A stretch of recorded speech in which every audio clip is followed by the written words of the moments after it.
Hoje a gente vai ver uma coisa, a gente já estudou várias vezes, mas é algo, vamos falar assim, que vem confirmar muitas coisas que a gente vem estudando.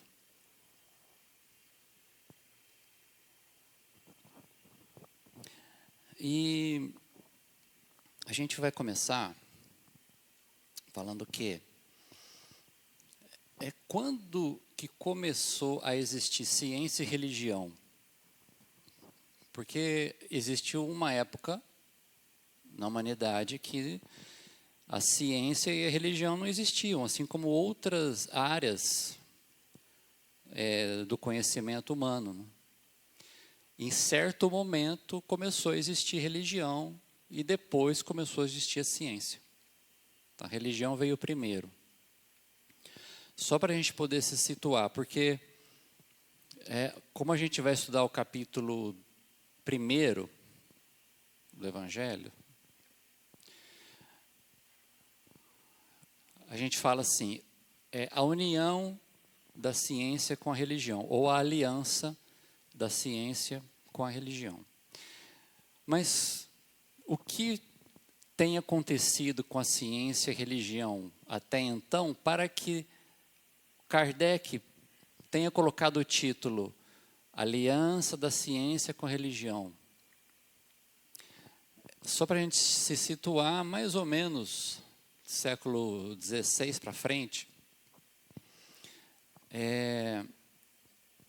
até então a religião é que falava como que a vida funcionava, as coisas funcionavam.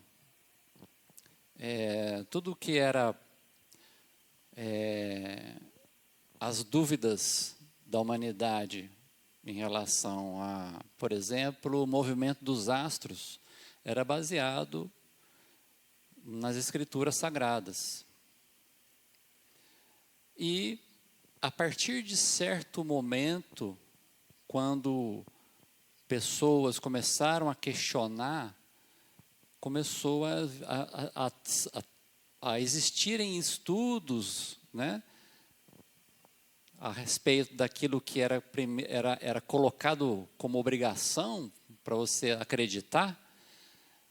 E aí começou a separar ciência e religião. E andaram numa paralela. Até que, em 1860 e pouco, Kardec, que é um cientista, era um professor, apenas cientista, até então,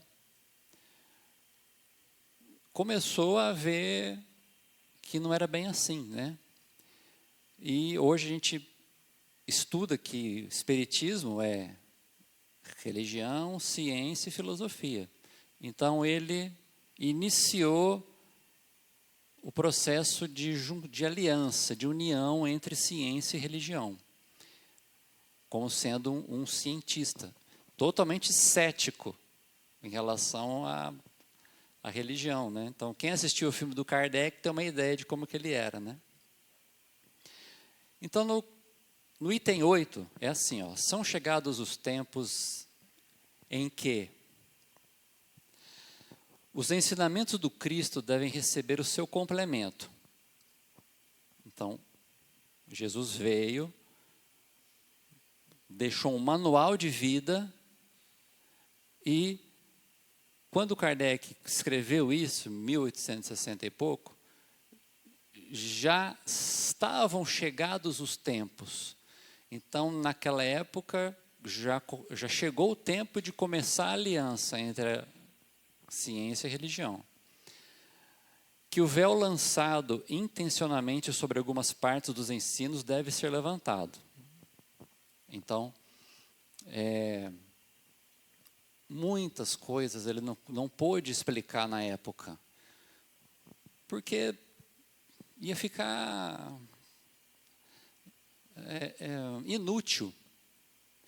Então, de acordo com o desenvolvimento intelectual da época em que ele veio, ele colocou os ensinamentos de acordo. através de parábolas, através de aproveitando as oportunidades para dar um ensinamento.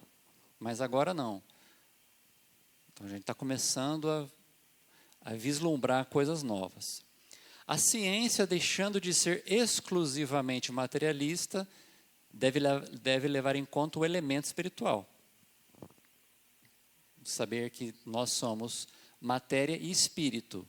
E agora, nós temos um novo conceito de matéria, que a gente vai ver. A religião deixa de desconhecer as leis orgânicas e imutáveis da matéria. Então, antigamente existiam os curandeiros, né? A pessoa ficava doente, aí fazia umas coisas e dançava e tal, mas não tinha base científica para aquilo, né? E nas primeiras vezes que um cientista falou, olha, existem bactérias, seres microscópicos, né? Os religiosos, você está doido, isso não existe, né? Aí o microscópio veio para mostrar que existe. Então, o nosso ponto de vista para certas coisas pode estar deficiente, faltando um microscópio. Ele falou, eu sou o caminho, a verdade e a vida. Ninguém vem ao Pai a não ser por mim. Olha que a gente já viu essa frase, essa máxima dele. Quantas vezes? Acho que quem está aqui, pelo menos umas 5. 10. Pessoal mais antigo aqui, umas 15. Né? A Elo, acho que umas 20. Não estou dizendo que você é antiga, não, mas tem tempo de espiritismo, né? Por aí, né? Só que tem um detalhezinho nessa frase que me chama a atenção, porque ele não falou assim, ninguém vai ao Pai a não ser por mim. Ele falou, ninguém vem ao Pai a não ser por mim. Quando ele fala, ninguém vem, ele está onde? Ele já está no Pai. Se ele falar assim, ninguém vai, é porque ele está aqui, o Pai está lá. Mas eu pesquisei, viu? Pesquisei Bíblia, pesquisei no Evangelho, pesquisei em outras traduções. Ninguém vem. E pesquisei. Jesus falou, ninguém vai? Eu falei, não, ele falou, ninguém vem. Então, ninguém vem ao Pai a não ser por mim. Quando ele fala isso, quando ele fala Pai, a gente já sabe que é Deus.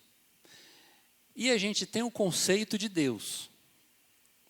Tá, o Espiritismo já nos esclareceu o que é Deus, e não quem é Deus, né?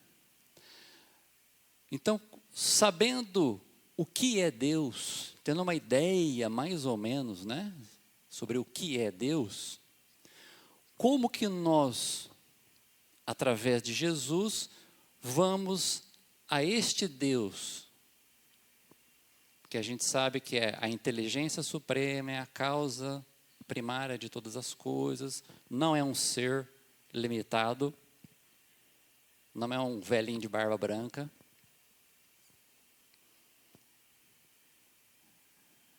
Então, só para a gente sublinhar, né? Ninguém vem ao Pai.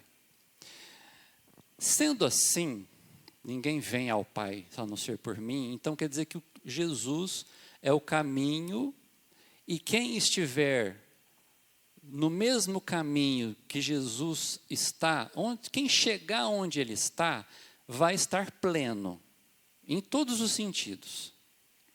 Porque Jesus é o melhor que a gente conhece, é o melhor biólogo, é o melhor médico, é o melhor psicólogo, é o melhor professor, é o melhor. em todas as áreas. Ele conhece todas as áreas. Geografia,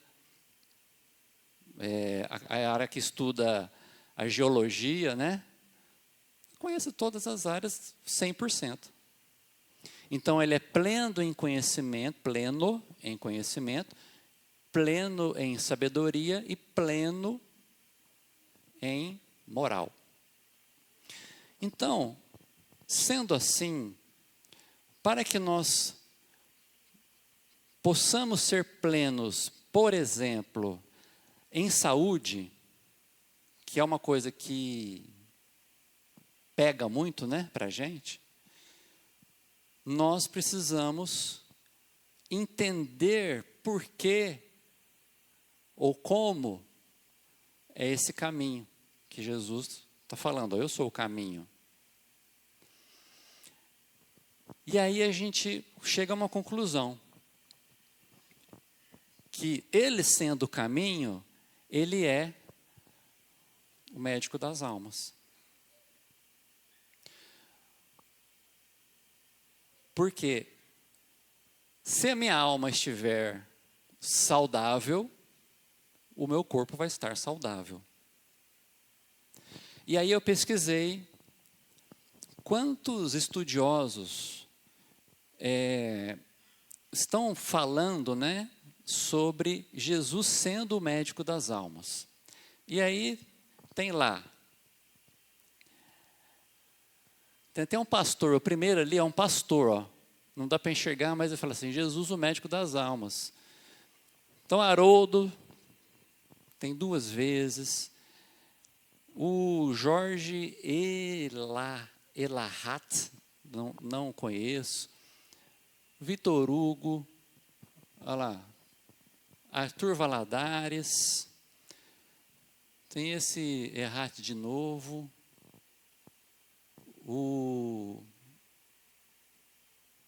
Esqueci o nome dele. O Robson que sabe. Hã? Isso, exatamente. Haroldo novamente. Tem essa moça, que eu achei também.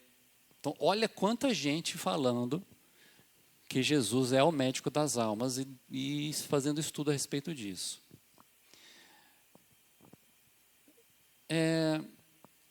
Sendo Jesus o médico das almas, né, e a gente pode ter esse conhecimento a qualquer momento, né, que a gente quiser,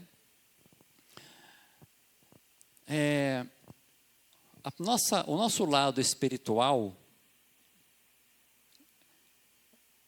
a gente não dá tanta atenção para o nosso lado espiritual e moral quando a gente fica doente, quando o corpo físico adoece. A maioria das pessoas não, a grande maioria, a massa. Então, quando a homeopatia fala assim, olha, vamos ver os seus traumas de infância, o que está acontecendo com você, antes de tratar o físico, a pessoa fala assim, não, quero me livrar da dor logo, né? Então, quando existe a possibilidade de você pesquisar, ter conhecimento do que no seu espírito está causando aquele problema físico, ótimo, maravilha. Mas quando não dá tempo, é urgente, corre para a alopatia, vai no médico e está tudo certo. A medicina está aí para isso mesmo. Então, só que o nosso estudo de hoje vai se basear num estudo que esse PhD, ele é PhD, ele faz sobre uma coisa chamada epigenética. Depois, se alguém quiser pegar o QR Code do vídeo para depois assistir, está aí, mas no final também eu vou mostrar de novo. É uma palestra de 2h30, mas vale a pena cada minuto. Mas tem que prestar atenção, muita atenção. Assistir 2 vezes, às vezes. Porque ele detalha em minúcias como que nosso ambiente modifica as nossas células. E ele demonstra isso matematicamente. Então, quem que é ele, né? Ele fala o seguinte: o ambiente molda a nossa genética. É o ambiente que molda a genética. Então, ele é PhD, né? Ele é um biólogo molecular e autor americano conhecido por suas ideias sobre a epigenética. Epigenética significa que está acima da genética ou antes da genética. Nós temos a nossa genética, por exemplo, eu vou herdar dos meus pais morrer de infarto. Né? Igual a minha esposa fala assim, cuidado com o seu coração, que na sua família tem gente que só morreu de infartado. E eu falo para ela, não, eu não vou ter infarto. Pode ficar tranquila. Porque agora eu conheço ainda mais sobre epigenética, que o meu ambiente modifica a minha genética. Eu não sou mais refém da minha genética. E nesse estudo, ele explica tintim por tintim, e a ciência comum rechaça ele, porque eu vou explicar. Ele argumenta que os pensamentos e crenças podem influenciar diretamente a saúde e a biologia. Ele foi professor de anatomia na Universidade de Wisconsin e realizou pesquisas com células-tronco em Stanford, antes de se dedicar a popularizar suas teorias, que, segundo alguns, não são aceitas pela ciência convencional. Eu vou mostrar por quê. Ele é autor de livros como A Biologia da Crença e defende que é possível moldar a biologia através da mudança consciente de pensamentos e ambientes. Na terça-feira, a gente está fazendo um estudo exatamente sobre isso. Sobre como o nosso ambiente, que nós, nesse caso, o perispírito está inserido nele, ele molda a nossa biologia. E nós podemos desmoldar? Podemos. E aí me chamou a atenção, quando eu estava vendo o vídeo dele, um comentário, que é o seguinte, olha, essa pessoa comentou o seguinte: há 30 anos estudo a doutrina espírita. Há 13 leciono aulas sobre a medicina espírita. Tenho estudado a obra de vários autores espíritas e não espíritas. Coisas que li somente em obras psicografadas, como a série de André Luiz, né, de Chico Xavier, desde 1958, somente agora vejo um cientista atestar para o mundo essa realidade. Agradeço de alma o esforço dessa equipe que trouxe esse material à tona, claro, limpo, puro e sério. Olha, ele dá aula de medicina espírita. Espírita há 30 anos. Ele fez um comentário aqui que chama a nossa atenção. Porque quando a gente lê, só de você assistir o filme Nosso Lar, não vai te dar uma ideia mais profunda sobre o que André Luiz ensina a respeito dessa parte da fisiologia humana, fisiologia espiritual, perispírito, toda essa ligação que existe. Então a gente tem que ler, às vezes é difícil entender. Mas como ele é estudioso há 30 anos, essa palestra, esse estudo, caiu como uma luva para ele. Bom, o que esse Bruce Lipton fez? A primeira coisa que me chamou a atenção. Ele fez o seguinte, ele pegou células-tronco. Células-tronco são as células principais do nosso organismo. Se eu falar besteira aqui, o Dr. José me corrige, tá? Então, ele pegou células-tronco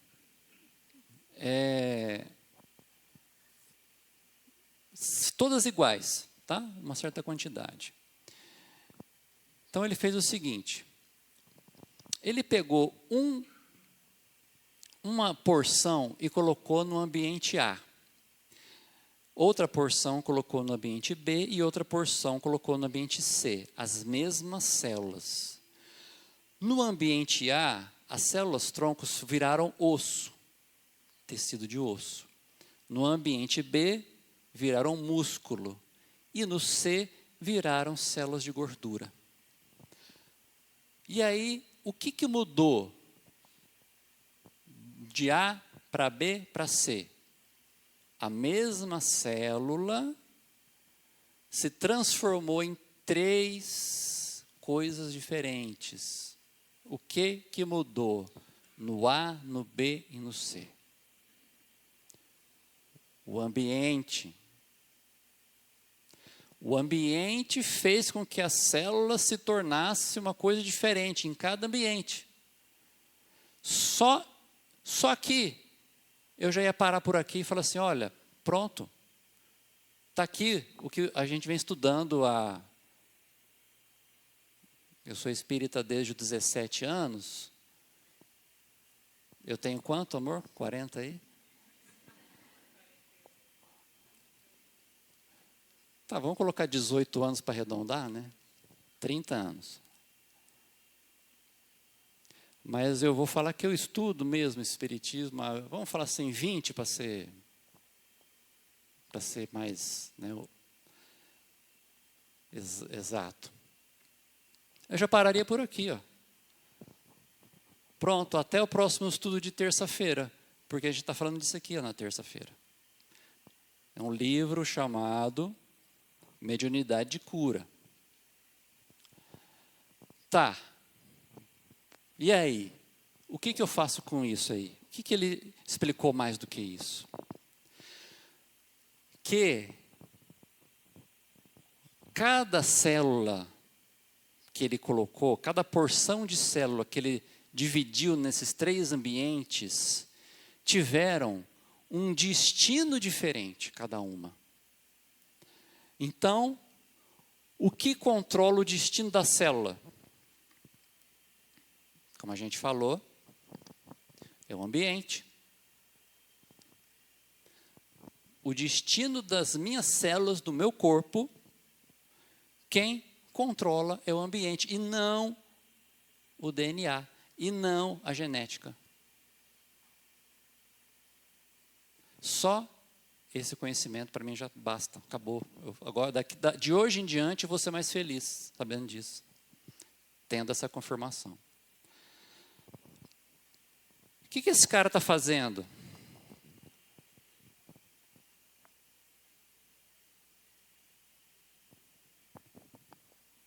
Está se olhando Está se olhando no espelho. Só que, quando a gente se olha no espelho, a gente está vendo um indivíduo. A gente está vendo um indivíduo formado por 50 trilhões de células. Aí eu coloquei em zero, só para a gente poder ter ideia, que é um 50 seguido de 12 zeros. Eu acho que ninguém contou, né? Mas é uma aproximação, né? 50 trilhões de células. As células são seres vivos. Cada célula é um ser vivo. Cada célula pode fazer o que quiser. Mas não estou falando que tem livre-arbítrio. Mas cada célula pode fazer o que quiser. Depende do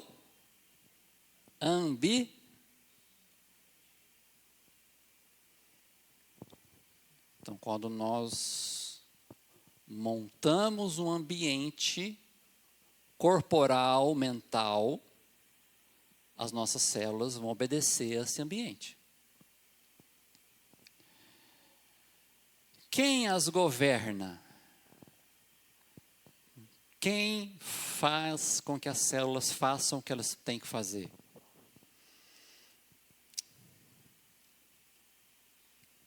A nossa mente. Mas nesse momento a gente não está pensando assim, o célula pulmonar, agora você pode respirar. Células do estômago, agora vocês podem fazer a digestão daquela carne que eu comi do almoço, né? Sistema gástrico, sistema nervoso. Se a gente não fizer nada, está tudo funcionando, porque a nossa mente governa. Naturalmente, se a gente não interferir, nossa mente vai fazer o que tem que fazer. Naturalmente. Agora, e se a gente interferir? Aí elas vão fazer de acordo com o ambiente. Alguém já espetou o dedo numa... É ferpa ou é farpa? A Patrícia fica brava comigo quando falo ferpa. Quem já espetou o dedo com a farpa? Eu. E quem já ficou com essa farpa um tempão no dedo e não conseguiu tirar? Patrícia ali está até fazendo careta, porque deve ter infeccionado até, né? E dói com o negócio, porque é um tenzinho desse tamaninho no dedo, você não consegue tirar e começa a empretejar em volta. E você fala, meu Deus do céu, meu dedo vai cair. O que está acontecendo nesse momento? Eu alterei o ambiente ali. Tem um intruso. Meu organismo está se defendendo, né? Está lutando ali porque tem alguma coisa acontecendo. Existe um estresse, uma mudança ali. Quando eu consigo tirar, o que acontece? Volta tudo ao normal. Meu dedo cura. A farpa que eu tinha, falei de propósito, viu? A farpa que eu tinha há uma semana atrás não tem nem sinal mais. Porque eu tirei o que estava causando aquele estresse. Então, se nós podemos criar o ambiente com a nossa vontade para que as células tenham o seu destino, por que isso então a gente não aprende? Por que ninguém ensinou isso para a gente? Porque é muito mais fácil ir na farmácia comprar um Doril. Mais cômodo. E por que isso não é ensinado na faculdade de medicina? Para os médicos, né? O médico vai falar assim, hoje, graças a Deus, existem médicos que levam em conta o lado espiritual da pessoa, né? Mas a grande maioria, quando vai para a faculdade, só vê a parte material. E por que não é ensinado nas faculdades para os médicos assim, olha, existe o lado espiritual, cada pessoa pode se curar. Você pode receitar lá para a pessoa fazer uma caminhada, desestressar, olhar os passarinhos. E ela pode se curar de algo que realmente é espiritual, não é físico. E o engraçado é que eles sabem disso. Porque vocês conhecem o placebo? 1/3 das curas é feita com placebo. É um comprimido de açúcar, de farinha, que não tem eficácia química nenhuma e a pessoa se cura. Só que existe o contrário. Eu acho que a gente nunca foi a primeira vez que eu ouvi essa palavra. Qual que é o contrário de placebo? Alguém sabe? É nocebo. Eu também não sabia. Porque nós, ao conseguirmos nos curar com uma sugestão, com uma autossugestão, nós também conseguimos nos adoentar na autossugestão. E é o nocebo. Alguém conhece alguém que conhece alguém que ficou doente por autossugestão? Eu conheço. Conheço uma pessoa que conhece uma pessoa que conhece uma pessoa. Né? Então, por que não é ensinado nas faculdades? Olha só, o lucro da indústria farmacêutica em 2023 foi de 500 bilhões. E o crescimento continua, deve ultrapassar 10 trilhões até 2028. Existe alguém interessado em ensinar autocura nesse mundo?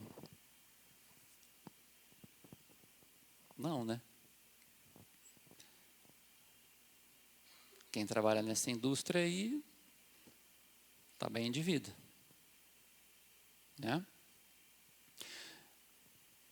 Então, quando a gente volta a pensar sobre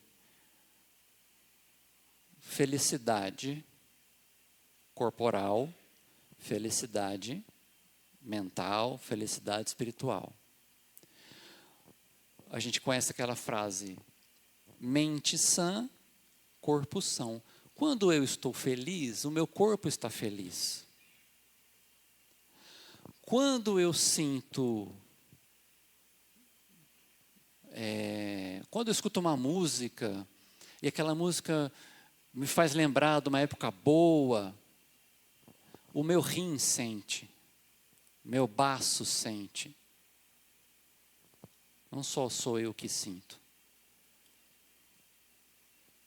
Mas a indústria não quer saber disso. A indústria quer saber se você vai lá na farmácia e compra o Doril. Né? Então, ter mente sã e corpo são, uma coisa está interligada à outra. Como nós somos seres que ainda estamos aprendendo na caminhada, né? Quando nós ficamos doentes, o nosso psicológico fica alterado. A gente já fica para baixo. A gente fica para baixo e isso influencia no corpo, que pode ficar mais doente. Fica mais doente, nosso psicológico vai mais para baixo ainda. E isso pode virar uma bola de neve.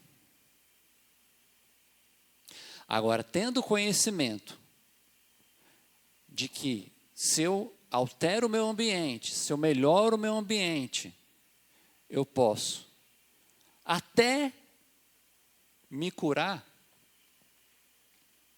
Então, o corpo está doente, mas a mente deu um up na vibração. E aí aquilo influencia, porque o ambiente influenciou ali as células, melhorou, deu mais up ainda. Eu vou contar novamente aqui um caso de uma mulher que foi diagnosticada com câncer de mama.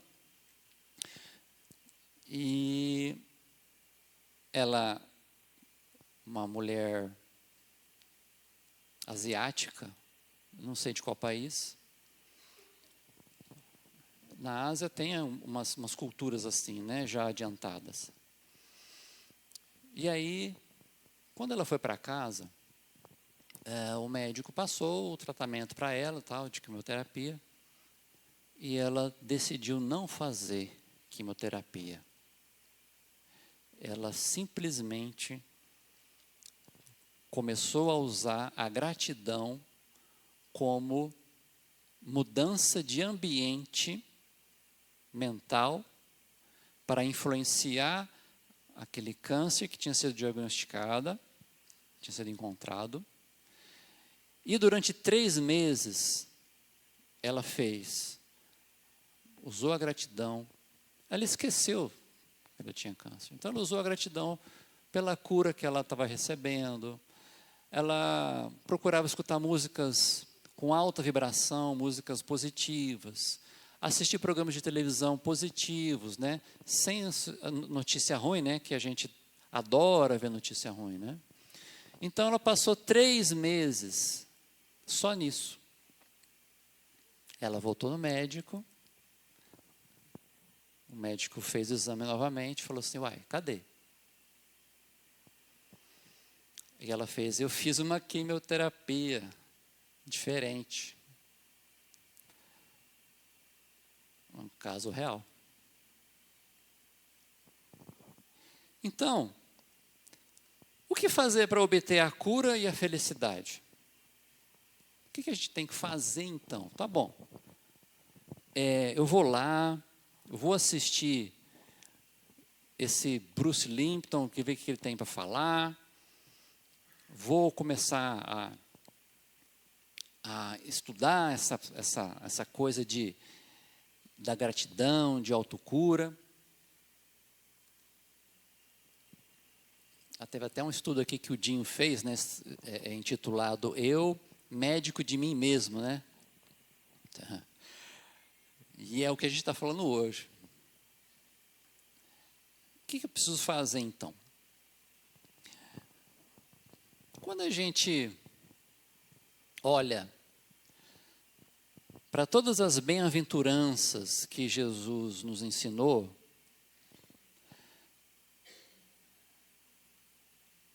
ele fala assim, felizes os pobres em espírito, porque deles é o reino dos céus. Qual que é a virtude relacionada a essa bem-aventurança? Quando a gente a entende, é a humildade. O orgulho negativo,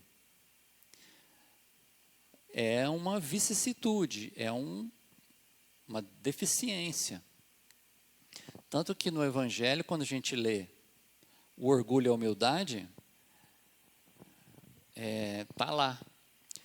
Que o orgulho e o egoísmo, desculpa, né? Quando a gente lê sobre orgulho e egoísmo. O orgulho e o egoísmo são as 2 chagas da humanidade. Só o orgulho e o egoísmo, porque todas as outras provêm dessas 2. Tudo o que acontece de ruim na humanidade, as guerras, tudo, vem do orgulho e do egoísmo.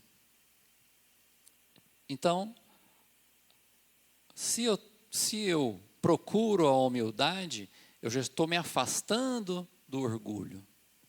O orgulho, vamos falar assim, né? Quando a gente fala assim, nossa, mas que orgulho besta. Esse orgulho. Que é diferente daquele quando você conquista alguma coisa, você fica orgulhoso de si mesmo. Mas aí tudo bem, nossa, eu deixei de ser mesquinho. Puxa, maravilha, estou orgulhoso de mim mesmo. Felizes os que choram, porque serão consolados. Isso traz o quê? Traz esperança. Então, se a gente olhar bem-aventurança por bem-aventurança, Jesus já está nos ensinando. Felizes os mansos, porque possuirão a terra. Os mansos, que traz a virtude da paciência. Quando a gente pega todas as virtudes e a gente pergunta para um espírito puro, você tem todas essas virtudes? Você já conquistou? Já. Mas eu fui egoísta, fui orgulhoso, igual você. Mas eu cheguei onde eu estou hoje. Felizes os que têm fome e sede de justiça, porque serão saciados. Então, aquele que não gosta da injustiça, aquele que vê quem faz coisa errada, ele quer a justiça, né? Então, ele busca a honestidade. Felizes os misericordiosos, porque alcançarão misericórdia, que é o perdão, que é um dos pilares, né? Que é o mais difícil da gente conquistar, né, que é o perdoar aquele que nos prejudica, é um passo que, se a gente consegue dar, a gente se livra de muitas doenças que vêm do rancor, né? Você guarda para você mesmo algo que nem te pertence, né?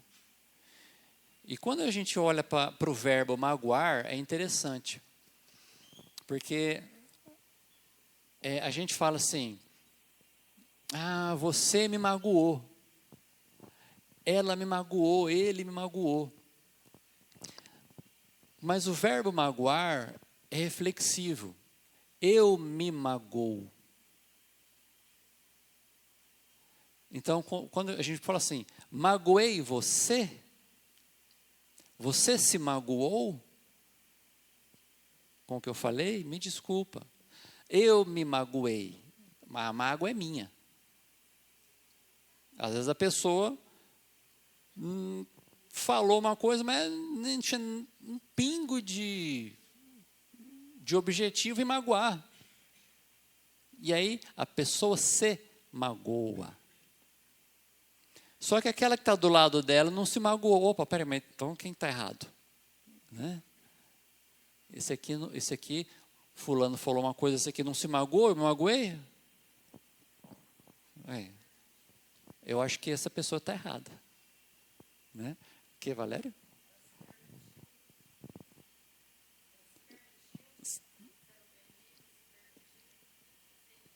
Se permitiu. Ela se permitiu, deixou, né, chegar, né?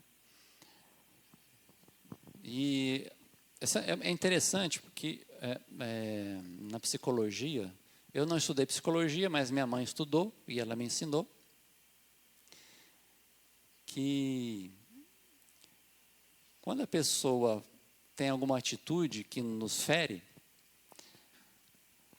o problema não é da pessoa, o problema é nosso. Nós é que ainda temos uma ferida aberta. E aí simplesmente a pessoa foi lá e cutucou a ferida sem ela perceber, e ela nos mostrou que temos uma ferida aberta.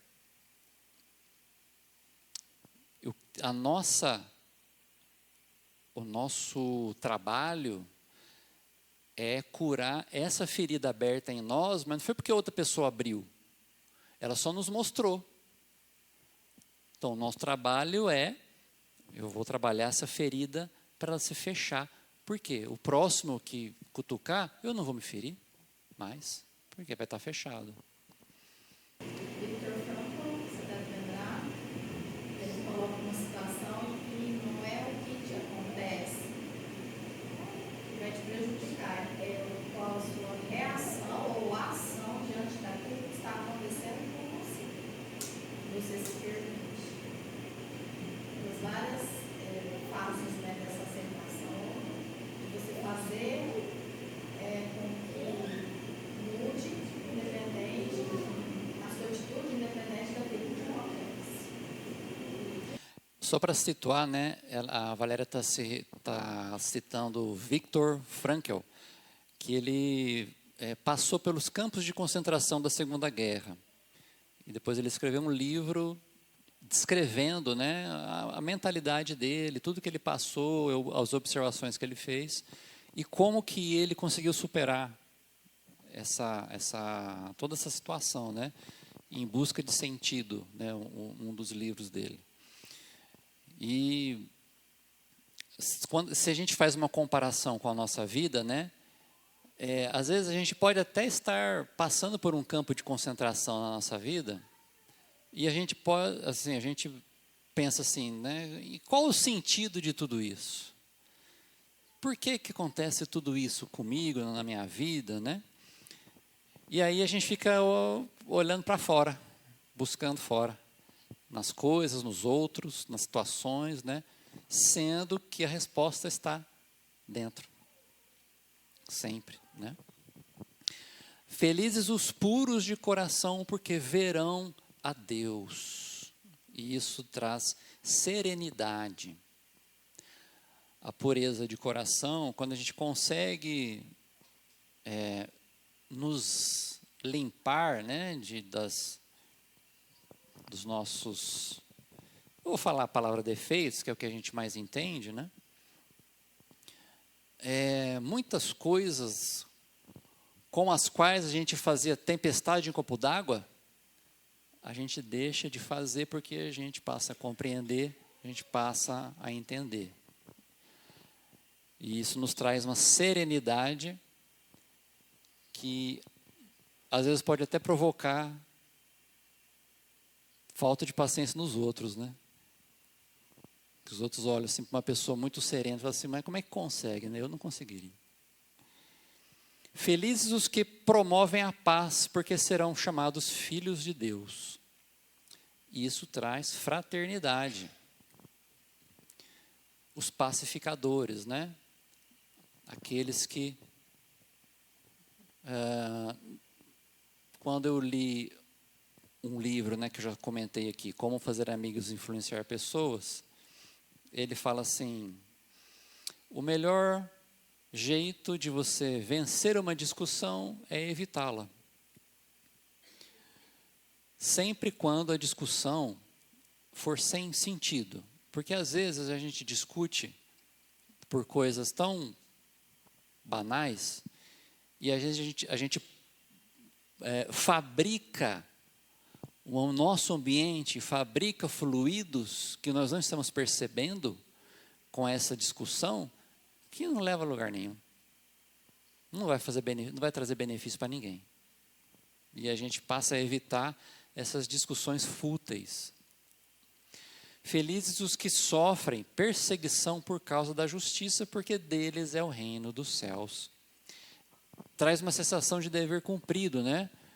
Porque você se manteve firme no bem, firme num propósito, ainda que a sociedade te julgue, te crucifique, mas você se manteve firme. E a recompensa é a sensação de dever cumprido. Você se manteve no bem, né? E aí a gente pega essa lista das bem-aventuranças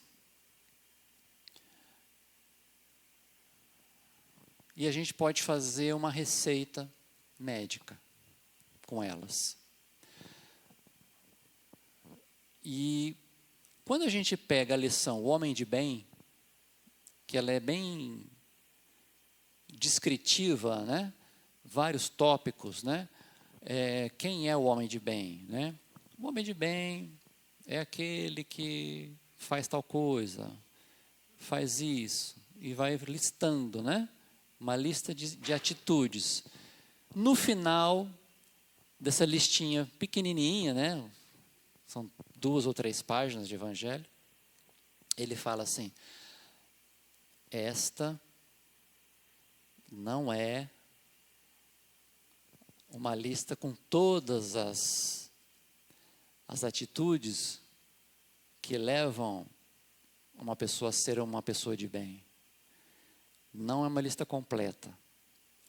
Quando ele fala assim, depois de ler uma lista enorme que você fala assim, nossa, eu não faço 10% disso aqui, ele fala assim, não é uma lista completa porque tem mais.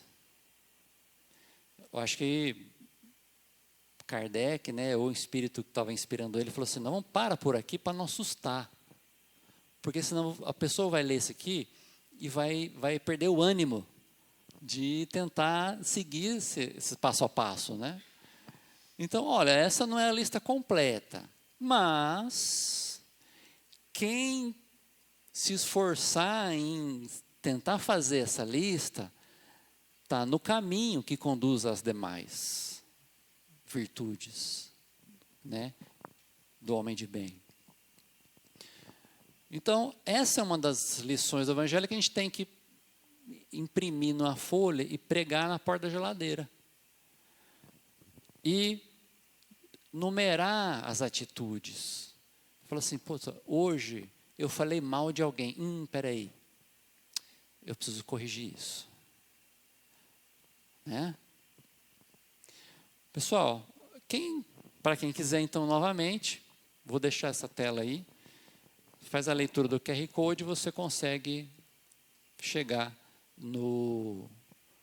nesse vídeo diretamente. Tá? Mas olha, pega um fim de semana que você vai estar sozinho em casa, põe um fone de ouvido e assista prestando atenção.